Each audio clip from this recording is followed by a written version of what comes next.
साक्षिता। प्रश्नकर्ता, मुझ में बहुत सी कामनाएं हैं और मैं उन्हें पूर्ण करना चाहता हूँ। मैं जो चाहता हूँ उसे कैसे पाऊँ? महाराज जी, तुम जो पाना चाहते हो, क्या उसके लिए आवश्यक पात्रता तुम में है? अपनी कामनाओं को पूरा करने के लिए तुम्हें किसी न किसी रूप में कार्य करना होगा। अपनी ऊर्जा लगाओ और परिणाम की प्रतीक्षा करो। प्रश्नकर्ता, मुझे ऊर्जा कहाँ से प्राप्त होगी? महाराज जी, कामना स्वयं ऊर्जा ही है। प्रश्नकर्ता, तो प्रत्येक कामना क्यों नहीं पूरी हो जाती? महाराज जी, संभव है कि वो पर्याप्त शक्तिशाली और टिकाऊ न रही हो। प्रश्नकर्ता, हाँ, यही मेरी समस्या है। मैं इच्छाएं तो करता हूँ, परंतु जब कार्य करने का समय आता है तो सुस्त हो जाता हूँ। महाराज जी, जब तक इच्छा स्पष्ट या शक्तिशाली नहीं होती, तब तक ये साकार नहीं हो सकती है। और यदि तुम्हारी कामनाएं वैयक्तिक केवल भोग हेतु होती है, तो जो ऊर्जा तुम लगाते हो वो आवश्यक रूप से सीमित ही होती है। जितनी ऊर्जा तुम्हारे पास है उससे अधिक तो ये कभी भी नहीं हो सकती। प्रश्नकर्ता, जी हाँ, प्रायः सामान्य व्यक्ति भी जिसे चाहते हैं उसे प्राप्त कर ही लेते हैं। महाराज जी, हाँ, परंतु तभी जब कामना तीव्र और अपेक्षाकृत दीर्घ काल तक टिकी रहने वाली होती है, पर तब भी उनकी उपलब्धियां सीमित ही हुआ करती है। प्रश्नकर्ता, और यदि कोई कामना निस्वार्थ बुद्धि से उठे तब? महाराज जी, जब तुम सबके हित की कामना करते हो तो सारा संसार तुम्हारी कामना में जुड़ा होता है। मानव मात्र की कामना को अपनी कामना बना लो और उसके लिए कार्य करो, तब तुम असफल न रहोगे। प्रश्नकर्ता, मानवता तो ईश्वर का कार्य है, मेरा नहीं। मैं अपने लिए ही सोचता हूँ। क्या अपनी न्यायोचित कामनाओं को पूर्ण करने का अधिकार मुझे नहीं है? उनसे किसी की कोई हानि नहीं होगी। मेरी कामनाएं न्याय युक्त है, वे सुसंगत है, वे पूरी क्यों न हो?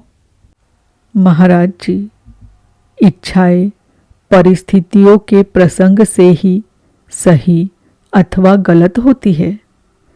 ये उनके प्रति तुम्हारी दृष्टि क्या है, इस पर निर्भर होता है।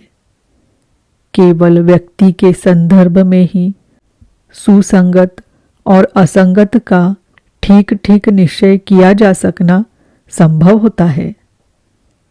प्रश्नकर्ता, इस प्रकार के निश्चय हेतु क्या आधार होता है? मुझे कैसे पता चले कि मेरी कौन सी इच्छाएं सुसंगत है और कौन सी असंगत है?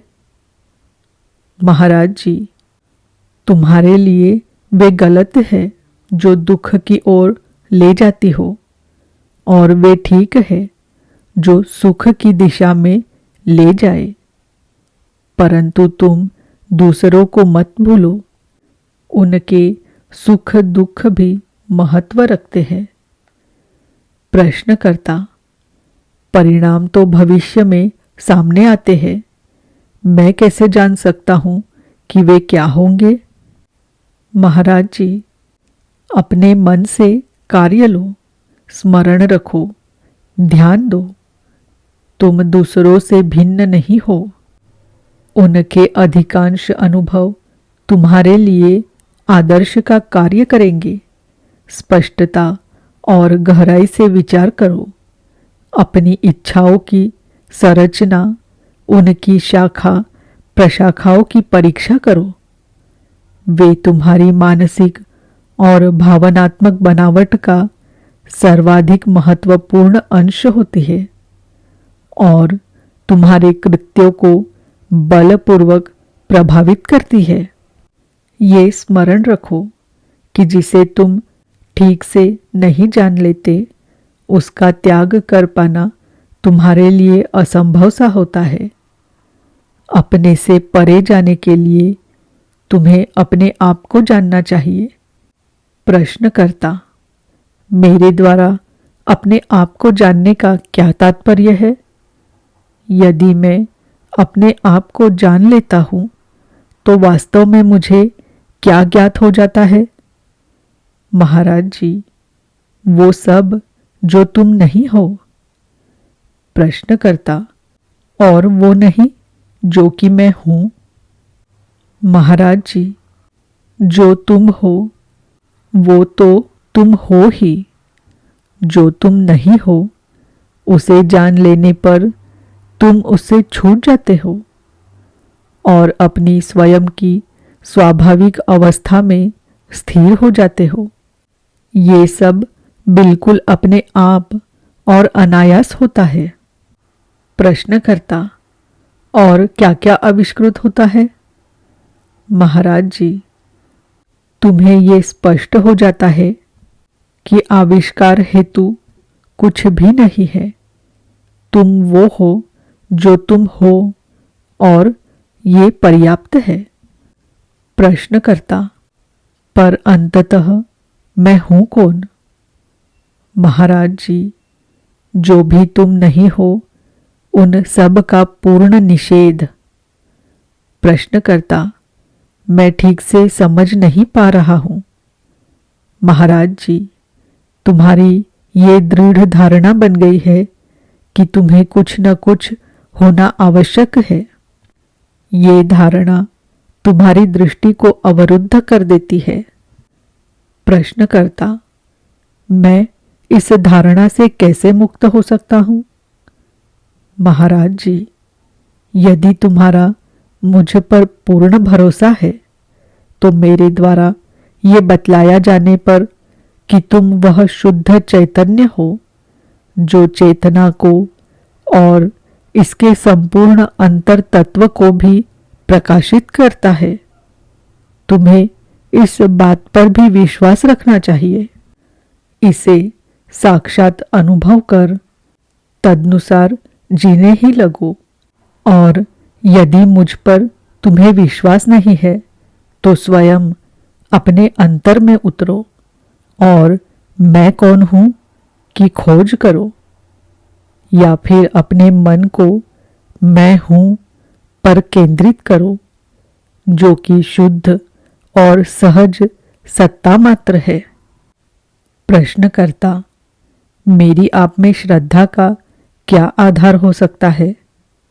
महाराज जी, इसका आधार तुम्हारी वो अंतर्दृष्टि होगा जिससे कि तुम दूसरों के हृदय में झांक सकते हो। यदि तुम मेरे हृदय में नहीं देख पाते तो अपने स्वयं के ही हृदय में देखो। प्रश्नकर्ता: मैं इन दोनों ही बातों में अक्षम हूँ। महाराज जी, अनुशासन और सकारात्मक जीवन के माध्यम से स्वयं को शुद्ध करो।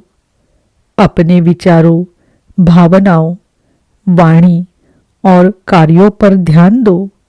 इस प्रकार से तुम्हारी दृष्टि में स्पष्टता आएगी।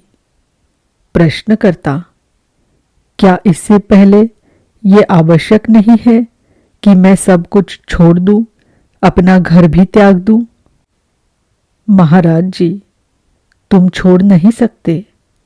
तुम घर बार त्याग कर अपने परिवार को कष्ट में तो अवश्य डाल सकते हो, परंतु मोह के बंधन मन में होते हैं और वे तुम्हें तब तक न छोड़ेंगे जब तक कि तुम अपने मन का सम्यक रूप न जान लो।